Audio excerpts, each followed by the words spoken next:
Americans are dealing with a new kind of energy crisis. Fatigue and tiredness now is an epidemic in this country.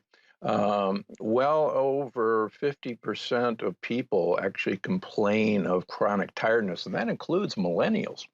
And that's certainly not our experience in years past. What's I changed? also According studied, to Dr. Stephen many Gundry, cardiovascular. author of The Energy Paradox, What to Do When Your Get Up and Go Has Got Up and Gone, it's all about looking inside ourselves. More people have an unhealthy gut today than in the past, and that's the primary cause of our energy crisis. 2 o'clock in the afternoon, all of a sudden, kind of all systems seem to go on pause. You don't feel like working anymore. You don't feel like doing anything with the kids anymore, and you just want to lay down or reach for an energy bar or get another pick me up, a cup of coffee. Dr. Gundry says this zaps our energy because of holes that develop in the gut lining.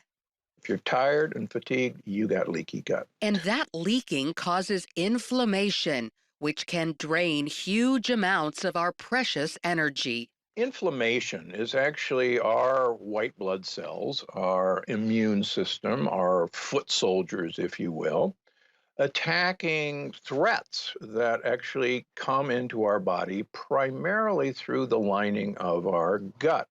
The good news is we can repair a leaky gut and reverse other gut issues by consuming lots of different types of good bacteria called probiotics, then feeding those good bacteria lots of fiber-rich foods called prebiotics, causing the bacteria to thrive and multiply. These probiotics can be found in supplements, foods like yogurt and kimchi, and drinks like kombucha.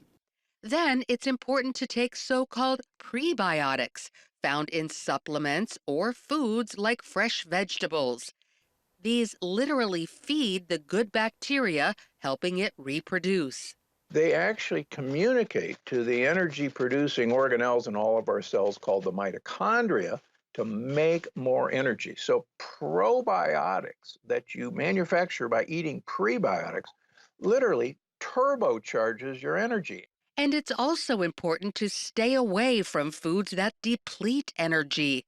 That includes the usual suspects of too much sugar and processed foods, which can also damage the gut. Because of such Gundry further widespread recommends resisting the use and temptation to prescribing of antibiotics.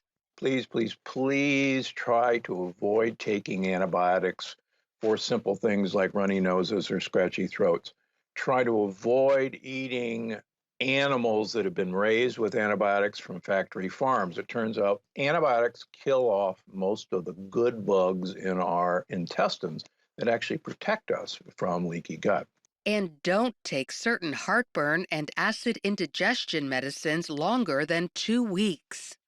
We now know that these actually stop the energy producing organelles, the mitochondria, from working because they interrupt how mitochondria produce energy, which is called proton pumping. Dr. Gundry says people suffering from low energy usually need more vitamin D. He recommends a 5,000 IU daily supplement and going outside. We actually produce ATP energy from sunlight exposure. Lastly, in order to feel energetic during the day, we need a good night's sleep. However, blue light coming from our electronics can keep us from falling asleep. Dr. Gundry recommends turning them off hours before bedtime or wearing blue light blocking glasses. Lori Johnson, CBN News.